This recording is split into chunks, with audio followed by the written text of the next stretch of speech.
Simulcast the Neil Haley Show and the Love Is Podcast. I'm excited to welcome the host of the Love Is Podcast, Kim Sorrell. Kim, how are you? I know you're excited about our guest. I'm doing great. Thank you, Neil. And I am excited about our guest for many different reasons. Dr. Jennifer Weidman, I love what you are doing. I think it's so important that kids get screened for eyes, and so many schools do it, but it's not done the same as when you go to a doctor. I love your organization, the first organization ever that is the national nonprofit organization for helping people get the eye exams and eye care that they need.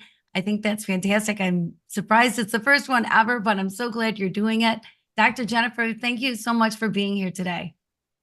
Oh, it's great to be here and to talk about this. I am passionate about this, so I'll talk to anyone who will listen. Yeah, well, thanks. I really appreciate it. So, 80% of kids learning is visual, and so much of it's on a tablet these days, right? Or in front of a computer. But still, visual. Avoid. Yeah, visual is so important. And yet 1 in 4 kids have undiagnosed vision problems. How so two big things to unpack, right? One is are screens hurting us? And the other is why are there so many kids with eye issues that we don't know about? Yeah, screens, overall, kids are having such a big increase in their near kind of visual demand. And so our priority has kind of come from distance vision to near vision, and screens are definitely a culprit for that.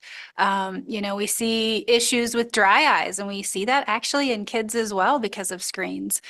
We see issues with headaches and fatigue and, blurry vision. One thing kind of overarching in, eye care is, the concern about an increase in nearsightedness in our kids. And so we're seeing nearsighted, fair prescriptions in younger kids nowadays. Wow.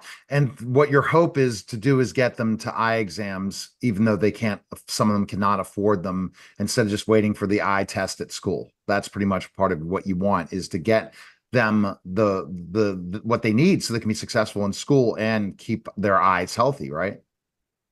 Oh, 100%. And vision screening is a good first step. I mean, that definitely kind of is a great option for, detecting kind of some obvious visual issues. But a comprehensive eye exam goes so much more into detail about how their eyes are working and teaming together, the overall eye health. And so it sets a good kind of healthy habit and gives us kind of a baseline. So if we are finding issues, whether it's a prescription or an eye health issues, we can proactively, treat that patient and prevent, any changes in the future is the goal.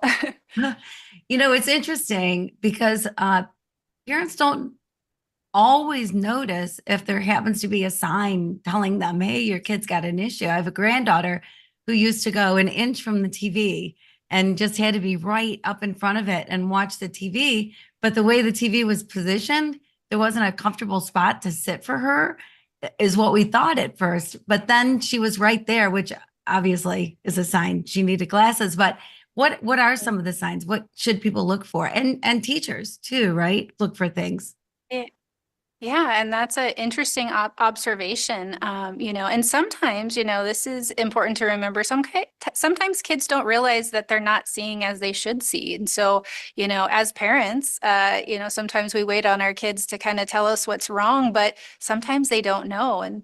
And so for parents, definitely squinting, holding, sitting at the TV really closely, or, pulling, their reading material closer to the eyes are a good overall indicator that a child may have a problem. But some other things to look for would be, avoidance of certain activities. And this is important as we approach the back to school, is if a child's really avoiding reading, or if they're getting, headaches, or, unusually tired with certain activities up close, or perhaps sometimes what I tell my parents in the exam room is if a child tends to tilt their head or turn their head in a manner where they're focusing on one eye, or, they're essentially trying to clear things up in the distance, that could be an indicator as well.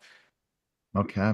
Well, Kim has a quick question for you to finish up because we have to get you out because you got a tour to do throughout the day. Go ahead, Kim, with your quick question.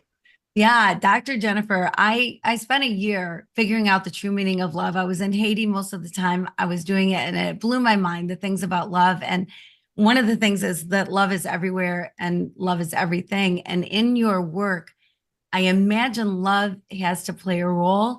And I'm just curious where it does play a role for you.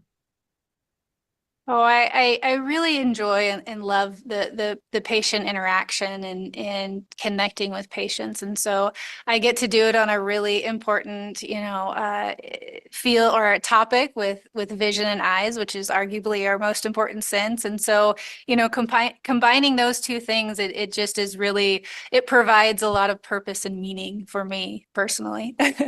All right. Well, excellent. Best place we can find information. Where can we go? A good source is vsp.com/eye doctor. From there, you can find an eye doctor in your community and local area. All right. That was a special simulcast of Neil Hill.